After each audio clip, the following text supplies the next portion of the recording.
আমরা কথা কথা বলিনি যে আমাদের আগের দিনগুলো ভালো ছিল, কথাটা বাস্তবে যে রূপান্তরিত হইতেছে।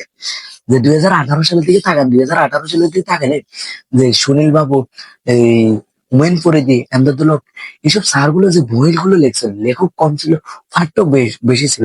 এখন 2002-3 বছরের দিকে পরিচালনা করেন যে লেখক বেশি হয়ে গেছে, পাঠ্য কম। মানে কোন দেশে বসবাস করতেছি? সব লাউ কদু হাউ মাউ, কতে রেতে হয়েছে, হতে রেতে হয়েছে, হেতে পারতো না। মানে দুনিয়ার সব লেখক হয়ে গেছে।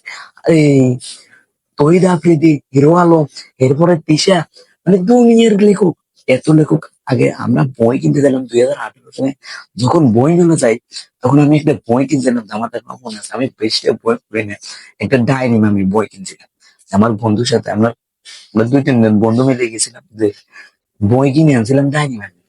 ওই বইটা পড়ে খুব মজা পেয়েছিলাম, কিন্তু ওই টাইমে বইগুলো পড়ে অনেক মজা। এখন বইগুলো পড়ে কে প্রেম করছে, কে গোলাপ দিছে, কে অর্ধেক করছে, কে কিভাবে প্রেমের সফলতা পাইছে, এই হিউ আলম, মানে এতে যোগ্যতা নিয়ে মানে পরিচালনা করে এইসব বই।